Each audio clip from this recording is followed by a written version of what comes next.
A scream, a shove, a coin hits the ground. Someone tries to help silence in an instant. Executives look away. Cameras start rolling, and a woman sitting on the sidewalk doesn't move. She doesn't react, doesn't cry, just watches. But something about her disturbs. Something in that woman makes the world pause for a second, as if the concrete trembles beneath a buried secret. She says nothing, yet chaos swirls around her, nervous guards, whispers between staff, a Russian reporter, a smirking influencer. They think they're telling a story, but they're being swallowed by one that started long ago. In the wrinkles on that woman's face are chapters no one dares to read. In the Bible she holds are questions power can't answer. And in the photo hidden in her coat, a name that could shake the world. You think you've seen emotional stories? Get ready to forget everything you know. This isn't about love or fame. It's about what happens when truth gets tired of waiting. When a silent woman stands her ground, and her silence speaks louder than headlines. She doesn't want applause, doesn't want spotlight. She wants justice, and she will have it, ready or not. Why does this woman make people so uneasy? Why does her presence change the mood of meetings? Why does a simple coin at her feet cause an online war? Maybe because she knows too much. Or maybe because she still has what many lost: courage. Courage to face the past. Courage to say, I remember.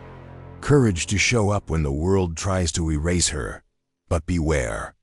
Anyone who gets too close to this story gets pulled in. Secrets rise. Powerful names tremble. And it all starts with one question. Who is this woman? Why does she keep coming back every single day? And what will happen when someone finally stops to listen to what she has to say? You're about to find out. Get ready. You'll feel anger, compassion, shame. You'll want to scream, cry, hold someone close. But most of all, you'll understand. Understand what a lost mother can do. Understand what a silenced truth can cause. And understand why, sometimes a single coin can cost a lifetime and return what should have never been taken.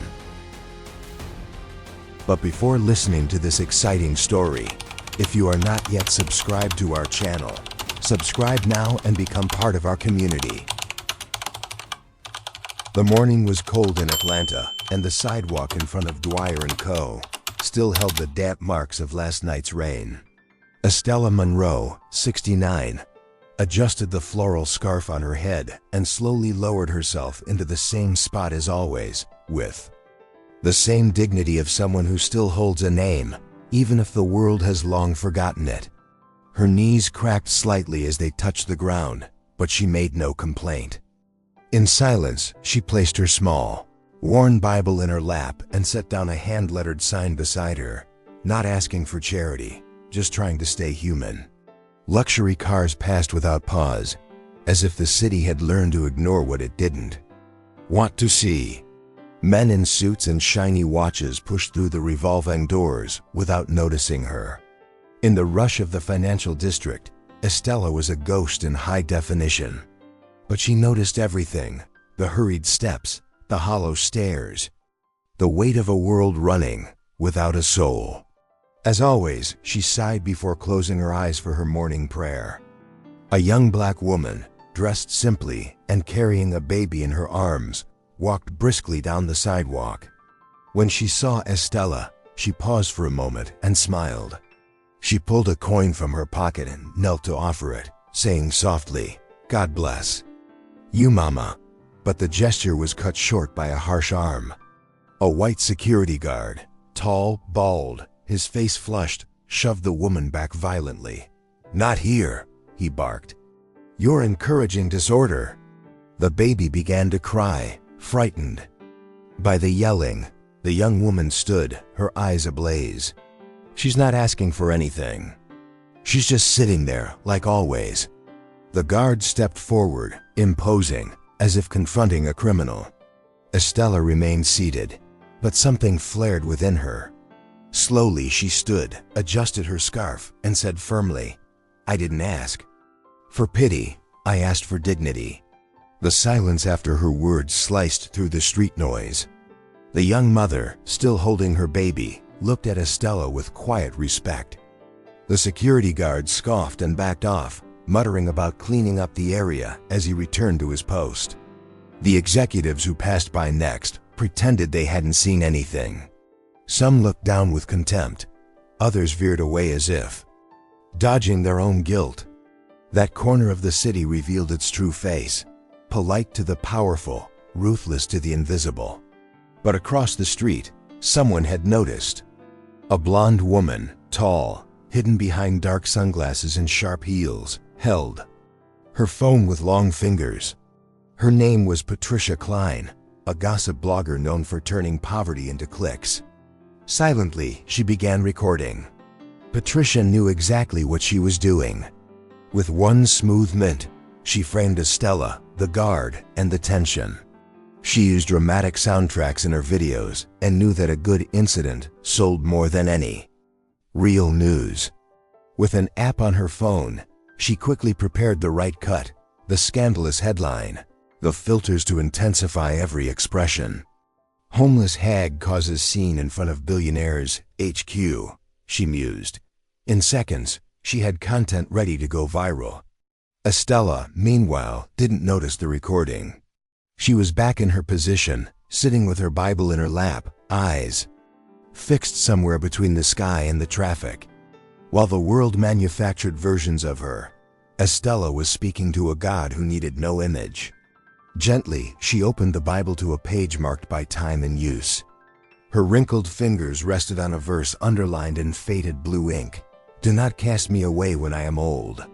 Do not forsake me when my strength is gone."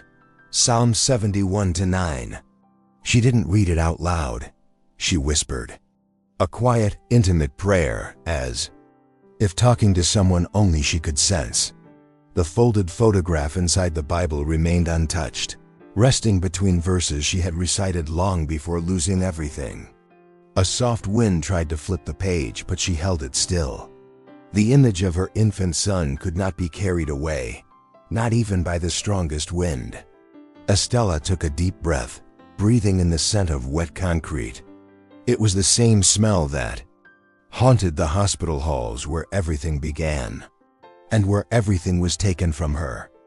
On the 27th floor of the glass tower, Raphael Dwyer stood with a cup of imported coffee, watching the street below. The massive window gave him a perfect view of the entrance, and of the recent commotion. He saw the woman. He saw the guard. He saw the scene. "Another one begging for attention," he muttered with disdain. Behind him, an assistant arranged his day's schedule. Raphael didn't even turn. "Get rid of her. I'm done with this circus." He didn't know her name. He didn't know her story. He didn't know that the quiet woman on the sidewalk carried a scar that once belonged to him. To Raphael, Estella was just another smudge on the company's brand. Meanwhile, Patricia was riding the elevator of a nearby building, already editing the footage with glee. She added dramatic music, zoomed in on the guard's angry face and the young mother's glare. For the caption she typed, "Chaos at the home of billions. Who is the woman who stopped the elite's entrance?" The post would go live minutes later, racking up likes, cruel comments, and thousands of shares. No one would know Estella's name. No one would ask where she came from. Everyone would just judge. That's how the algorithm worked. On the other side of the screen, lives were reduced to thumbs up or thumbs down. But Estella still sat in silence. She closed her Bible, rose slowly, and looked up at the darkened sky. She felt that something was about to change, even if she didn't know what. Before leaving, she glanced one last time at the glass building's facade. In the reflection, she saw herself, small, hunched, dwarfed by the towering structure. "One day," she murmured, "you'll need solid ground too." No one heard her. No one was supposed to. She walked to the side of the 12th Street Baptist Church, hoping they'd let her shelter there once more. Upstairs, Raphael turned his back to the window, unaware of the chill crawling up his spine. And on Patricia's phone, the post was already exploding. The next morning, the headline would scream, "Old beggar woman causes a scene at billionaire's HQ. Who's behind the scam?" And Estella Monroe's name would be thrown to the wolves. Asterisk, asterisk. The video had been online for less than 5 hours and already had over 300,000 shares. Inside the mirrored tower, as hallways filled with fake smiles and clicking heels, Raphael Dwyer stared at his phone, brow furrowed. He hated distractions, especially ones that felt beneath him. But something about the video gnawed at him.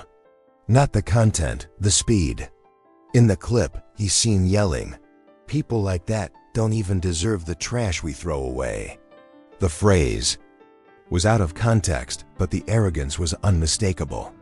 The video went viral not by accident, but because it confirmed what many already suspected, that behind the CEO's perfect smile lived something cold. And now that coldness had a face, a voice, and a timestamp. Estella was there again that morning, in the same spot on the sidewalk, her sign propped up, her eyes cast low. She didn't know about the video, but she could feel the stares had changed. Harsher, hateful. Some people filmed her from a distance, as if waiting for her to snap. Others walked by laughing. A young influencer passed her during a live stream. "Y'all, look, the scandal grandma's still here. She's got guts." And she burst into laughter on camera. Estella said nothing. Not a word. She just pressed the Bible to her chest. The whispered comfort of Psalm 34 still echoed inside her. The Lord is close to the brokenhearted. But today, even faith felt like it might slip through the cracks of humiliation. Upstairs in the executive suite, Raphael called for security. His face was tense, pride trying hard to mask it. "Remove that woman from the front, today. I don't want her image near this company again." The head of security hesitated, so Raphael raised his voice. "She's damaging our reputation. The media smells blood. I want order." A few employees overheard and looked down in shame. One of them, an intern named Marcus, clutched his phone tightly. He was the one who'd filmed the scene the day before. Now guilt gnawed at him. He glanced down and saw Estella being confronted again. And he started filming once more, this time with a broken heart. Estella tried to explain. "I haven't done anything. I'm just sitting here." The guard, caught between protocol and pity, stayed firm. "Company orders, ma'am. You'll have to leave. I have the right to be here. It's public property," she said, softly but clearly. He didn't reply. He just put on gloves and began taking apart her little setup. The cardboard sign was thrown into a black trash bag. Estella grabbed her Bible before he could touch it. "Not that. Please." The guard's eyes wavered. Still, he stepped back and said, "You can't stay here anymore." A photographer appeared through the crowd, capturing the moment Estella stood up. The headline was written before the shutter even closed. "Imposter refuses to leave." How far will the lie go? Across town, influencers spread fake stories faster than any prayer could stop. They claimed Estella had been arrested for fraud. Others said she was part of a political scheme. Some insisted it was all staged by leftist groups. None of them knew her name. None had looked her in the eyes. But everyone had something to say. In the comments, vile insults mixed with laughing emojis. Manipulator grandma, failed actress, emotional terrorist. Estella became a trending topic, not for who she was, but for what they invented. And in the middle of that digital storm, she remained. Right there, silent, invisible. Inside the 12th Street Baptist Church, Pastor Willis looked at Estella with concern. "Want me to call someone for you?" She shook her head slowly. She was tired of explaining what no one cared to understand. "Just let me stay tonight," she said. "I'll figure out the rest tomorrow." The old pastor led her to a small back room. She sat on the floor, back against the wall, and closed her eyes. Her head throbbed, her back ached, but her soul still stood. A verse echoed in her memory like a quiet song. "Be steadfast and unmovable." Outside, the church bells rang accidentally, and for a moment, time seemed to respect the silence of a worn-out woman. Meanwhile, Raphael sat in his penthouse, holding a glass of expensive whiskey, his face tight with anger. He flipped through channels compulsively, changed one, then another, but every station showed the same thing. Him shouting, Estella silent, a divided public. "It's a circus," he muttered. But something about that woman's eyes had begun to unsettle him. It wasn't pity. It was disturbance, a strange discomfort, like a memory misplaced. Like he'd seen that face before, in another time. Another body, another world. He pushed the thought away like swatting a fly. After all, who cares about a woman with no address? Outside, the rain returned, thin and cold. Estella leaned her head against the damp wall of the church shelter. Night was falling, and with it, the weight of knowing her name now lived inside a storm she never created. Upstairs, Raphael swirled the glass with frustration, but his hands shook. A staff member knocked and handed him an envelope. "Someone left this at the front desk," he said. Raphael opened it without interest, until he saw what was inside. A faded photo, a baby in the arms of a smiling black woman. On the back, one handwritten sentence, "He still lives inside."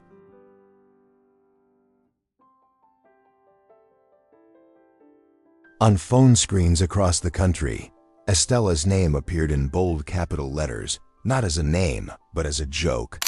Sensationalist blogs pushed out false headlines like "Autumn wind scattering dead leaves." "Actress pretends to be elderly to beg at billionaire's HQ."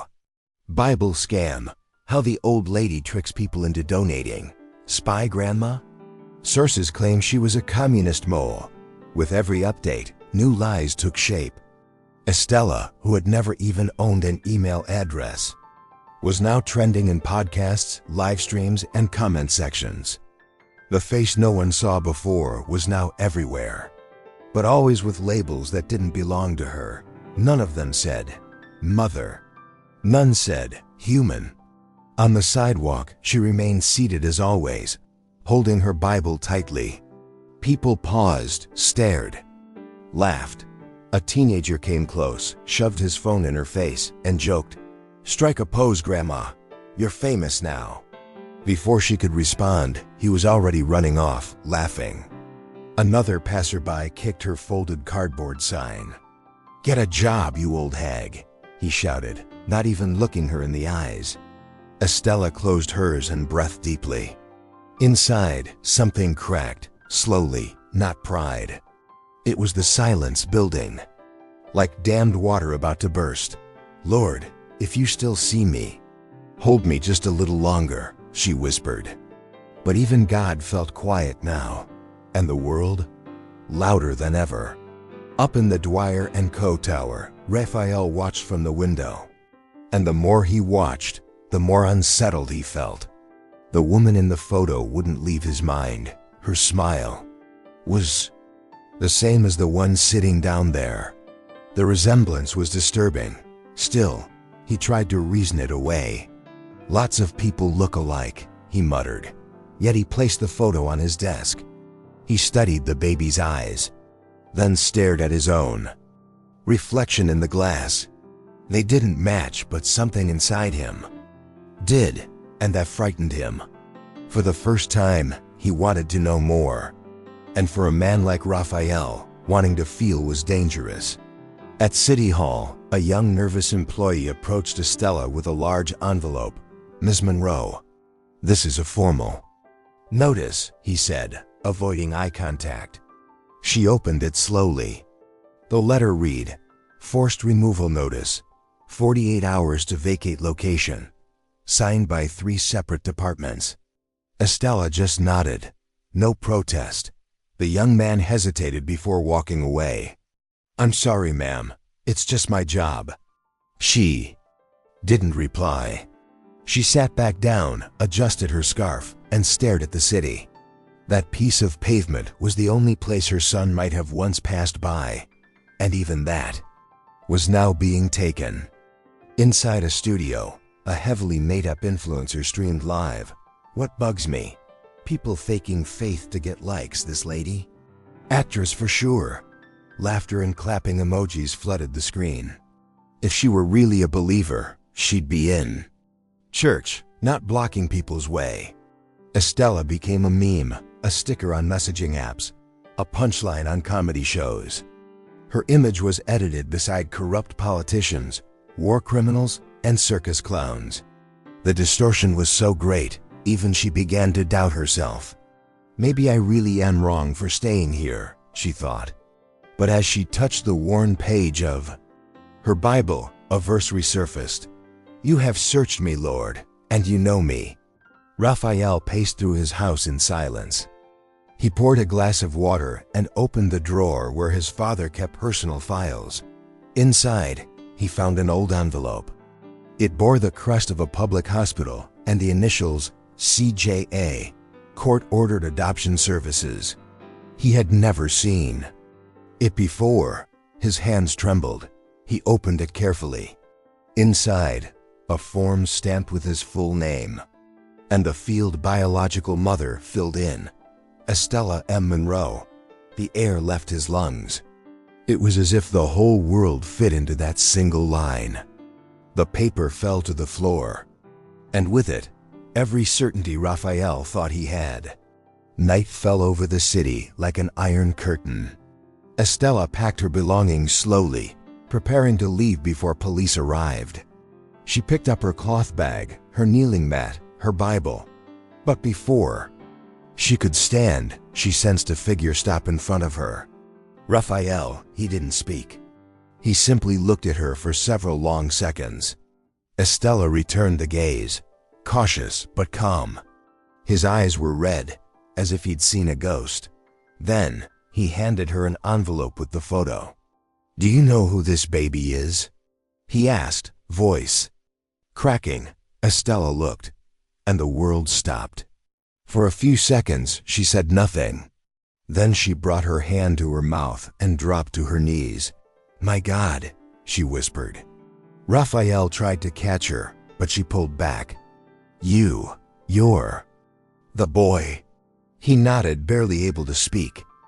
Estella cried without sound, the kind of crying that only waits in the chest of someone who never expected a miracle. But before they could embrace, a siren wailed. 2 police cruisers pulled up. An officer shouted, "Step away, sir." That woman's been reported for public disturbance. Raphael stood in front of her, raised his arms. "Nobody touches her. This woman is my mother." On phone screens across the country, Estella's name appeared in bold capital letters, not as a name, but as a joke. Sensationalist blogs pushed out false headlines like "Autumn wind scattering dead leaves." "Actress pretends to be elderly to beg at billionaire's HQ." "Bible scam, how the old lady tricks people into donating." "Spy grandma?" Sources claim she was a communist mole. With every update, new lies took shape. Estella, who had never even owned an email address, was now trending in podcasts, live streams, and comment sections. The face no one saw before was now everywhere, but always with labels that didn't belong to her. None of them said mother. None said human. On the sidewalk, she remained seated as always, holding her Bible tightly. People paused, stared, laughed. A teenager came close, shoved his phone in her face, and joked, "Strike a pose, Grandma. You're famous now." Before she could respond, he was already running off, laughing. Another passerby kicked her folded cardboard sign. "Get a job, you old hag," he shouted, not even looking her in the eyes. Estella closed hers and breathed deeply. Inside, something cracked, slowly, not pride. It was the silence building. Like dammed water about to burst. "Lord, if you still see me, hold me just a little longer," she whispered. But even God felt quiet now, and the world, louder than ever. Up in the Dwyer & Co. tower, Raphael watched from the window. And the more he watched, the more unsettled he felt. The woman in the photo wouldn't leave his mind. Her smile was the same as the one sitting down there. The resemblance was disturbing. Still, he tried to reason it away. "Lots of people look alike," he muttered. Yet he placed the photo on his desk.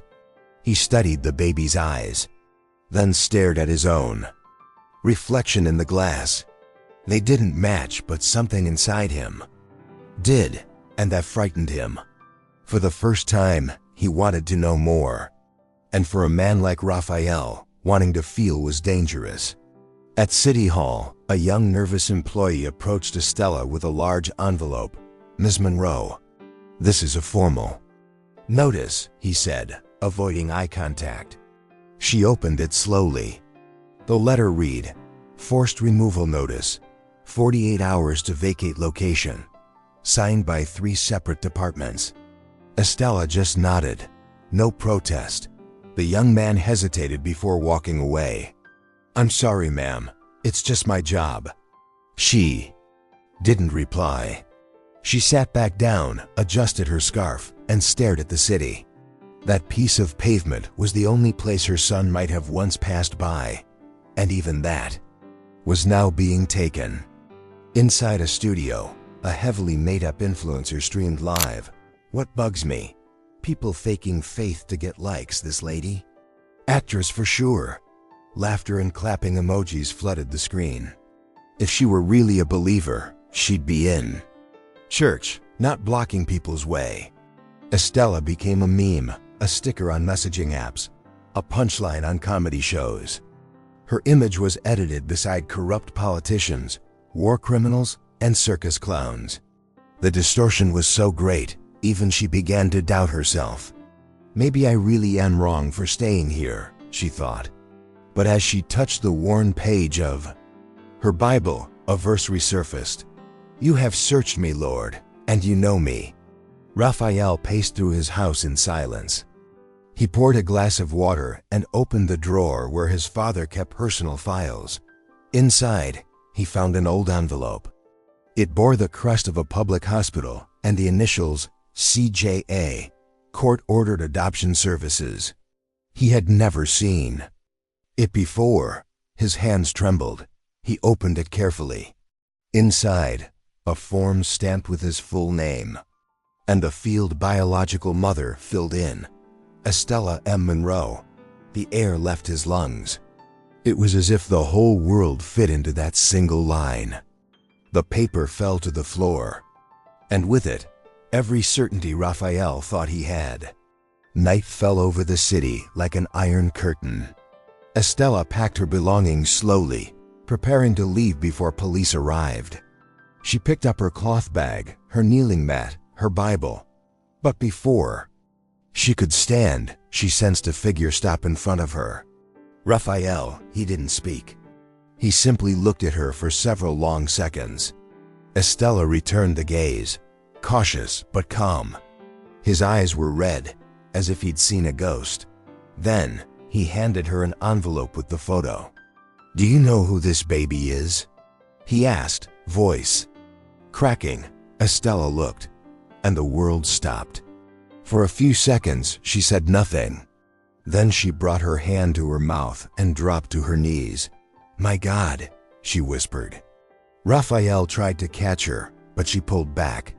You're the boy." He nodded, barely able to speak. Estella cried without sound, the kind of crying that only waits in the chest of someone who never expected a miracle. But before they could embrace, a siren wailed. 2 police cruisers pulled up. An officer shouted, "Step away, sir."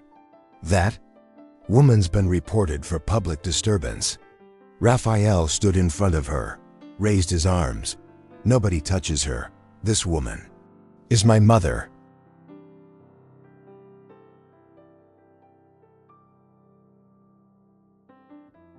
The rain fell lightly as Raphael parked beneath an abandoned overpass. It was late, and the passing cars moved too fast to notice the woman curled against the wall, shielded only by a thin blue tarp. Estella was shivering. Her floral headscarf was soaked, and her hands struggled to hold onto her Bible. Raphael stepped out without an umbrella. He walked slowly, as if each step carried the weight of a life he'd denied. When he stopped in front of her, he didn't speak. The yellow glow of the street lamp wrapped them in a stage with no audience.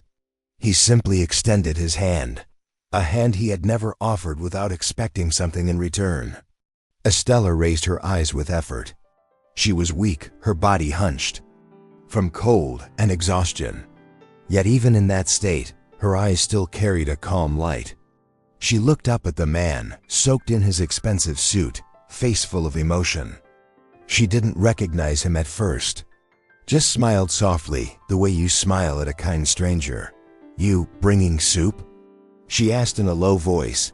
Raphael shook his head. Then he spoke, almost whispering, "My name is Raphael." Estella furrowed her brow. He pulled from his pocket an old photograph, now protected in plastic. When she saw it, the world stopped. Estella brought her hand to her mouth. Her eyes filled with tears. "My God," she murmured. Her legs gave out, and she fell to her knees on the wet sidewalk. Raphael tried to catch her, but she pulled back, her hands trembling over her face. "You, is it really you?" He nodded, barely holding back his own tears. "It's me, and I came to bring you home." Estella closed her eyes and sobbed.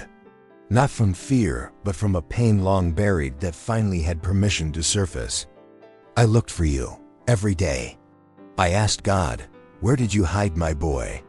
Raphael dropped to his knees too. For the first time, they were eye to eye. The sound of rain grew louder. But inside that reunion, there was silence, the kind filled with things that don't need words. Raphael touched her hand gently. It was rough, steady, real. That touch was unlike any other he'd ever known.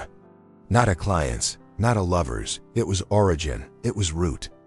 Estella looked at him and said, "You're cold, my son." And she called him that, "my son," with such ease that Raphael broke down. He leaned his forehead to hers and cried softly, like a child who, after being lost, finally finds his way home. But the moment was interrupted by red and blue lights, reflecting in the puddles. 2 squad cars pulled up, sirens off but headlights intense. One officer stepped out, voice firm. "Evening. Got a report of public disturbance." Estella tried to stand but slipped. Raphael rose and shielded her. "She didn't do anything. She's just sitting." The second officer glanced at his partner. "That's the lady from online. The one who faked being someone's mom." Raphael breathed deeply. "She didn't fake anything. She is, and that someone is me." The 2 officers hesitated. Raphael handed over his ID, company card, everything, his hands steady. "She's my mother, and if anyone here needs to be arrested, it's me." The younger cop looked unsure. The older one whispered into his radio and stepped back. "Okay, Mr. Dwyer, we still need to write a report." Raphael nodded. "Right. Whatever you want, just don't touch her." Estella, still sitting, looked at him like she finally believed it wasn't a dream. "You're really here?" she asked. And he answered without hesitation, "I am, and I'm not leaving again." The officers left without taking anyone. A solemn silence replaced the threat of sirens. Raphael helped Estella into his car gently. He removed his coat and wrapped it around her shoulders. In the back seat, he had a blanket and a thermos of tea. He'd thought of everything. "We'll just go somewhere warm. We'll figure out the rest later." She nodded without arguing. On the way, he drove with one hand while holding hers. with the other. Neither of them spoke, but there was peace in the silence. For the first time, Raphael felt he didn't have to be strong, he just had to be a son.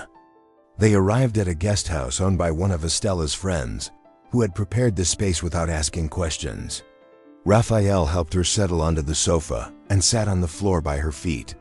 He picked up the Bible she had dropped earlier and placed it gently back in her hands. "This will never touch the ground again," he said. Estella smiled. "You have your father's eyes, but the heart." She paused. "The heart is ours." Raphael lowered his head, moved. But outside, danger still lingered. In a parked car on the corner, a hidden camera recorded everything. The next day, the image of that embrace would spread across the world.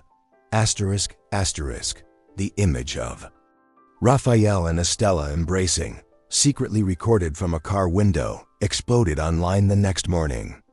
The video, edited with sensational headlines, went viral within hours. But this time, something had shifted. The comments were divided. Many called it fake, a PR stunt, political theater. But others saw what it truly was, a real reunion. Wounded hearts finding each other in silence. The country began to pay attention. TV shows debated. Newspapers investigated. And the name Estella Monroe, once linked to shame, was now whispered with respect by those who had long felt invisible. But behind the scenes, the system began to creak, and the empire built on lies began to feel threatened. Senator Arthur Dwyer, Hamilton's brother, slammed his tablet on the conference table in fury. "What the hell does this kid think he's doing?" Judge Leonard Dwyer, smirking, replied, "Making noise." But noise fades, order doesn't. They knew what Estella represented, a crack in the castle wall. If the truth came out, their whole network of forged adoptions, backroom favors, and sealed files would collapse. "We need to act now," Arthur said, "before he goes too far." They called old allies, contacted paid journalists, planted new lies. The machine of destruction was reactivated, this time targeting their own blood. Meanwhile, Raphael refused to stay quiet. He gave a carefully measured interview, no attacks, just facts. He spoke of the forged adoption, the hidden archives, the documents he'd submitted to the Senate Ethics Committee. One sentence echoed nationwide: "My mother survived everything, and I intend to honor that, no matter the cost." The backlash was swift. Conservative lawyers questioned his mental health. A former employee accused him of embezzlement without evidence. Fake accounts spread wild conspiracy theories. Estella was labeled a witch, a plant, a tool of radicals. But what truly unsettled them was her gaze. A gaze that didn't apologize for existing. Soon, blacked-out cars began circling the guest house where Estella stayed. Phones rang with no one speaking. Flashlights scanned windows at night. One evening, Raphael found a note beneath the doormat. "You have until Friday. After that, she's no longer our responsibility." Estella remained calm, as if she'd faced worse. "They're panicking. The real problem isn't me, Raphael. It's that you've started to see." He began sleeping on the floor of her room, standing watch. The fear tightened, but the shame was heavier. Shame for having carried that last name, and for having been, unknowingly, a tool of the lie. One afternoon, the 12th Street Church was targeted with a cowardly threat. A fake bomb was placed at the door, exposed wires, a crude timer, and a note: "Subversives belong in hell." Police cleared the area, but took no real action. Pastor Willis, a man of courage and faith, stood outside and said, "Those who plant fear harvest silence, but here we grow hope." Still, part of the media used the incident against Estella. They claimed her presence was disrupting community peace. Raphael went to the police station to file a complaint. But there, he was greeted with a new warning: "You're being investigated for tax fraud." It was official, they were coming for him. That night, Raphael disappeared. Estella called, texted, contacted Leona, the attorney now helping them. Nothing. His phone rang, but no one picked up. The last GPS signal showed him near a shut-down tunnel in the industrial district. Police refused to investigate. He probably went off the grid voluntarily, they said. Estella fell to her knees on the porch. She cried. Not out of fear, out of fury and faith. He doesn't vanish like that. Not without leaving a trace. Her Bible slipped from her lap and landed open. A highlighted verse. Fear not, for I am with you. Be not dismayed, for I am your God. Meanwhile, the Dwyer brothers gathered their top allies in a secluded estate. Time to end this, Arthur declared. Leonard agreed. He knows too much, he's too close. In secret, they commissioned a false psychological report labeling Raphael as mentally unstable with a history of delusions. Then filed criminal charges for corporate fraud, all fabricated. A friendly judge signed a warrant. And when Raphael finally surfaced, exhausted and bruised, he was handcuffed in front of live cameras. Reporters shouted questions about his mental state.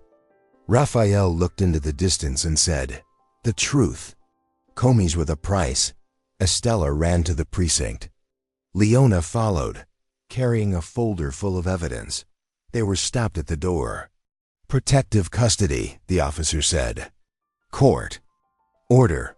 Inside the cell, Raphael was alone, but not defeated. He recited psalms from memory, the ones he'd heard as a boy, not knowing where they came from. Outside, Leona activated her network. Estella returned to the church. She gathered mothers, pastors, activists. Together, they held vigil outside the courthouse. The hashtag Free Raphael exploded online. And under the cloudy sky, Estella whispered, "They have the system's power, but I have the promise." For 2 whole days, Atlanta drowned in rumors. No one knew exactly where Raphael Dwyer was. Some news sites claimed he'd fled to Europe, others suggested an overdose. Influencers mocked him with videos about his spiritual breakdown. Meanwhile, Estella knelt silently in front of an abandoned building. It used to be the clinic where she'd given birth decades earlier. The cracked facade and tilted sign echoed a forgotten story. She didn't demand answers. She just prayed, whispered psalms, until a familiar voice behind her spoke her name, Estella. Ruth Campbell, a former maternity nurse with white hair and tired eyes, held out a worn envelope. "I kept this too long," she said with trembling hands. Inside were medical reports, tampered birth records, and adoption documents stamped by the prosecutor's office, signed by Senator Arthur Dwyer. There was also Ruth's handwritten statement, confessing she had been forced to lie in court. Estella pressed the papers to her chest. She didn't cry. Her eyes were dry, but her soul was burning. In that moment, she was no longer invisible. She was a woman with proof. That same day, Raphael reappeared. He was trying to deliver the documents to the press when federal agents swarmed him. The charges: tax fraud, money laundering, political conspiracy. None of it made sense, but the handcuffs clicked shut with cruelty. Cameras flashed. Reporters crowded. He shouted, trying to explain, but no one listened. "The truth will win," he cried before being shoved into the vehicle. The silence of the righteous was swallowed by the scream of the unjust. Outside the federal prison, Estella stood through the night. She didn't move as darkness fell. The next day, she brought a folding chair, a blanket, and a handwritten sign in red ink, "Free Raphael." She didn't chant slogans, she just sat and waited. Slowly, other women joined her. Black mothers, teachers, pastors, caregivers. Each brought a story, an absence, a lost child. Estella became a symbol without asking. But she knew silent screams. 2. On the third night, defense attorney Leona Smith approached with determination. "I have contacts. You have evidence." Together they formed an unlikely alliance. Leona called the press, submitted reports to the Bar Association, and filed formal charges against the Dwyer brothers. Estella quietly read every detail before signing. She didn't shake. She didn't hesitate. She was tired but resolute. In the background, the cross of the old church caught the first rays of dawn.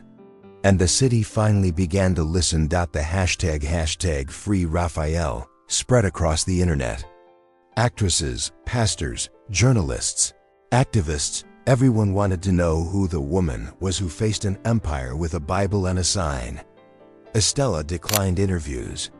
Until, in front of the Capitol, surrounded by a crowd, she climbed a makeshift stage. The microphone felt heavy, but she held it tight, and began reading the letter she had written years ago to a son she wasn't sure still lived. My lost boy.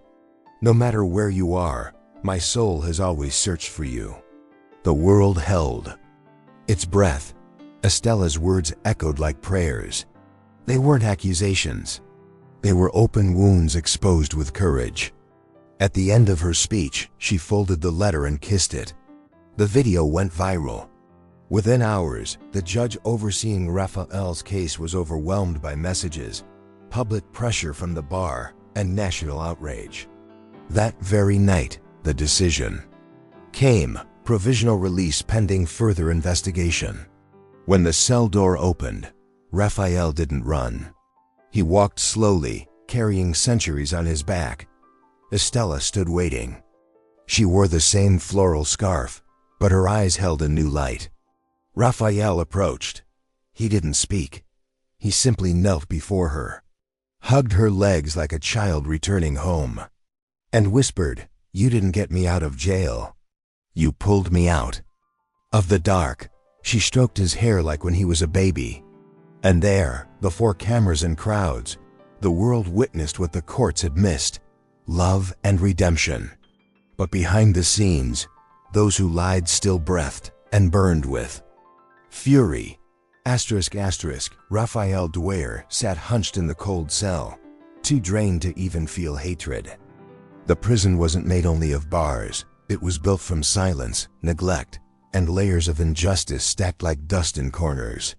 Accused of tax evasion and corporate conspiracy, the headlines painted him as a spoiled traitor, not a redeemed son. The guards looked at him with contempt, as if he were just another fraud pretending to be a hero. For days he refused to eat, he refused the bed. He sat on the cold floor, rewriting psalms from memory with a piece of charcoal. Each remembered word from childhood became a flicker of light in the dark. He didn't cry, but his chest ached. In silence, at night he whispered her name, Estella, and asked God if she was still standing. She was. More than that, Estella marched. With her curved shoulders, a simple pressed dress, and tired feet, she stood outside the federal prison every day. She stood for hours, holding a handmade sign, "He is my son." And he spoke the truth. At first, she was ignored. But slowly, others joined her, mothers of wrongly imprisoned sons, elder black women holding wrinkled photos of forgotten grandsons, teachers, pastors, caretakers. Estella gathered weary voices and turned the prison gates into an altar of resistance. At the end of each day, she'd say, "They saw us today." Then she'd return to the shelter, writing letters to Raphael, unsure if they'd ever reach him. With the help of attorney Leona Smith, Estella organized what no one dared to touch. They gave the press a full dossier with proof of illegal adoption, coercion, forged records, and crimes committed by Leonard and Arthur Dwyer. It included the anonymous letter, the old photo, medical files, and leaked audio. Leona warned her, "If we publish this, they'll try to shut us down." Estella replied calmly, "Then shout before they do." The story was published by an independent outlet and went viral. The hashtag Free Raphael exploded online. Estella Monroe, once labeled a fraud, now carried the weight of an untold truth. Public outcry spread, and the authorities could no longer contain the fallout. A press conference was held on the steps of the Georgia Capitol by civil rights groups. Journalists, mothers, students, and activists filled the plaza. Estella stepped up to the microphone. Her hands trembled, but her voice did not. She didn't accuse. She didn't attack. She read with choked voice a letter she wrote Raphael decades ago, back when she still called him my lost boy. If you ever feel cold, remember I was your shelter. If you ever get lost, remember my name. I was always searching for you. Many wept, others filmed, but no one looked away. Estella ended with, "Today, I don't ask for justice for me. I ask that you return the light to the one you locked in the dark." Hours later, the American Bar Association filed a formal complaint against the Dwyer brothers. The federal judge overseeing the case, pressured by the international spotlight, granted Raphael Dwyer provisional release until the evidence could be reviewed. The decision was broadcast live. Estella heard the reporter say her son's name and collapsed to her knees on the sidewalk. She didn't scream. She didn't run. She just closed her eyes and silently placed a hand over her heart. Across town, Raphael was escorted out of the prison. He walked slowly, still in disbelief. The lights were blinding. Reporters shouted, but he was searching for only one face. And when he saw her, he froze. Estella stood there. Among the cameras, flags, and crowds, she was the only figure standing still. Her eyes were teary but strong. Raphael dropped his coat, crossed the crowd, and knelt before her. "You didn't just free me from prison. You freed me from the dark," he said with a trembling voice. Estella said nothing. She simply cupped his face with both hands, as if returning every lost minute to her child. And in that touch, a generation of sorrow was washed away. Around them, people clapped. But for the two of them, there was only the sound of reunion, the sound of a heart still able to love. The images of their reunion traveled the world. But the media couldn't capture what mattered most: the silence. The silence of someone who suffered too much to scream. The silence of a mother who waited a lifetime to say, "You are home." Raphael spent the following days with his mother. No interviews, no social media. He slept on a mattress in the church where she volunteered. Every morning, he woke to the smell of coffee and softly whispered psalms. And each night, he wrote new letters. Not to the press, but to mothers still waiting beyond the walls, loving, hoping, enduring. The case was far from over, but something within Raphael had already been resolved. The man who once believed love was weakness now knew that the quiet faith of one woman was stronger than any fortune. Estella continued with grace. She declined TV appearances, book deals, political offers.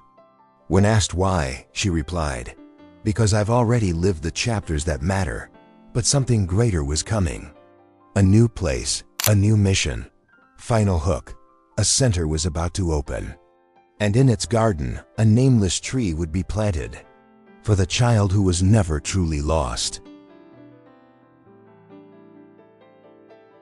The sky over Atlanta was clearer the day Raphael was released. Even surrounded by journalists and security guards, his eyes searched for only one face, Estella's. She stood firm, her trembling hands holding a handkerchief and the faith of a lifetime. There were no speeches, no cinematic embrace. Raphael knelt before her and said, voice trembling, "You didn't get me out of prison. You pulled me out of the darkness."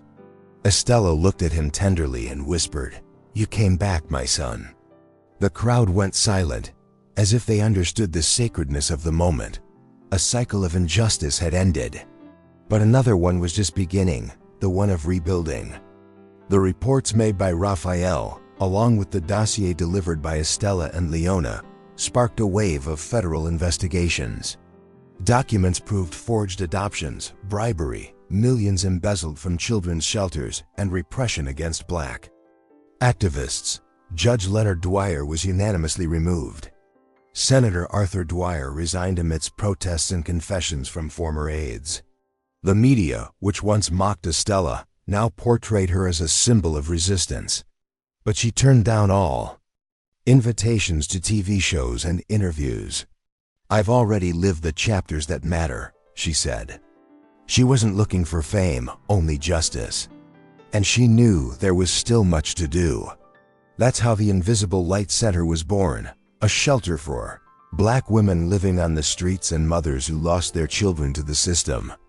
Estella, Raphael, and Leona founded the project with personal funds, public donations, and church support. It offered more than a roof. It offered listening, legal aid, therapy, and faith. Each room was named after a woman forgotten by history. Estella walked the hallways like a shepherd tending her wounded flock. Raphael humbly managed the operations far from the spotlight. Leona organized legal aid task forces. And every morning, a prayer was said in the garden. It was a house, but also a sanctuary. At the inauguration, hundreds of women arrived with children in their arms, old photos, and painful stories. Estella welcomed them as equals. Some cried, others sang. One white-haired lady fell to her knees and said, "They took my son in 1996, said I was crazy." Estella hugged her and replied, "Here, you won't be silenced." Raphael watched the scene, eyes filled with tears. He who once rejected motherly love now understood its value. There, among stories of pain, he discovered the true meaning of redemption, not about clearing a name, but about rebuilding destinies. And that can only be done hand in hand. During the ceremony, Estella planted one tree for each child separated from their mother by unjust rulings. Small plaques marked the garden beds. Jasmine 1983, Deshawn -1990, Luciana -2005. At the end, she planted a sapling with no name. A reporter approached and asked, "Why doesn't this one have a name?" Estella smiled and answered, "That one's for the son I couldn't raise, but who now takes care of me." Everyone was moved. It was the tree of reunion, of what never was, but became. And there, in the heart of the garden, a new story was blooming, not of revolt, but of enduring love. Love that survives time, power, and erasure. Over time, the center became a national model. Estella was honored by universities, women's collectives, and even the courts that once ignored her. But she refused the podiums. She preferred the porch of the modest house she now shared with Raphael in rural Georgia. There, the two began life anew with humble routines. Raphael, no longer wearing suits or gold watches, now handled the centers. Finances, community gardens, and thank you letters. Estella made coffee, tended the garden, and read psalms aloud. They lived with little, but they carried what the world tried to steal: dignity, peace, and the miracle of reunion. What was once invisible now blossomed. On a regular Sunday morning, as Estella sang an old hymn in the kitchen, a neighborhood child knocked at the door. She held a small coin and said, "Ma'am, can I give you this?" Estella knelt down, took the child's hand and replied, "Keep that coin, sweetheart. Today, I'm the one who has something for you." And she handed her a slice of warm cake. Raphael, in the background, watered the backyard plants with a peaceful smile. That small scene, so simple, so powerful, sealed the real ending. Not with riches, not with headlines, but with purpose. Because sometimes what the world calls charity is really just a longing for love. In the living room, there was only one picture on the wall, the old photo of Estella holding a baby in her arms, smiling toward an uncertain future. Beneath the image, a simple caption, "Promise restored. There was no greater reward." Estella wasn't seeking revenge. She wanted memory. And she planted seeds of memory where there once was silence. Raphael wasn't chasing power. He sought meaning. And he found it in the eyes of the mother who never gave up. Their story wasn't perfect. It was real. and far too real for front-page news, but enough to inspire a nation to ask, how many Estelas still wait for their sons? And how many sons still need to come home? She never asked for fame, nor public forgiveness, nor applause on social media. She only wanted the chance to sit and be seen. But God saw more. God saw a whole woman, even when the world treated her like leftover. And when she was forgotten. On the sidewalk, heaven wrote down her name. While everyone shouted, she whispered psalms. While justice slept, she dreamed of her lost son. And when no one else believed, she still prayed. Because those who have faith are never truly alone. He was born under cold hospital lights, but raised in shadows and lies. They called him prodigy, billionaire, heir but never son. And even surrounded by luxury, he carried a void that time couldn't fill. It took a coin falling to the ground for everything to begin to crumble. A simple gesture, a backward glance, an exposed heart. There, on the wet concrete, the CEO found what he never had: origin. And when he knelt before that woman, the world saw a man be born again. Not by doctors' hands, but by the embrace of a mother who never gave up. The powerful tried to erase everything: documents, memories, voices. But they couldn't erase what was written with tears and blood. They couldn't silence the echo of a prayer from an invisible woman, nor stop the truth from breaking through the bars of a cell. Because when a mother rises, she never rises alone. She carries others, living, dead, forgotten, all together in one voice. And that voice broke walls, stormed palaces, changed verdicts. Because justice written by heaven, no man can erase. Today, the mirrored skyscraper still stands. But there's a new plaque by the entrance. It reads, Invisible Light Center, where mothers find their children. And every day, someone enters there for the first time, afraid, ashamed, with a torn past. And they leave with something money can't buy: dignity. At the door, sometimes a lady sings softly while sweeping. Leaves. Her name is Estella, and now everybody knows who she is. Raphael no longer wears suits. He doesn't drive luxury cars. But he carries a worn Bible and tends to orchids in the yard. He still has the scars, but now he knows what they're for. And when a neighborhood child calls him uncle, he smiles like someone reborn. Because motherhood also heals sons, and redemption begins when truth finds a lap to rest in. He is no longer a businessman. He is a son. Finally a son. And you? How many Estelas have you ignored on the street? How many stories walked past you, and you didn't see them? Today, it might just be a video. Just another story. But tomorrow, it could be your reunion. Your coin on the ground. Your chance to hear what the world silences. Because sometimes, it all starts with a small gesture and ends with a life transformed. Never underestimate what God can do. With a tear, an old photo, and a mother who refuses to forget.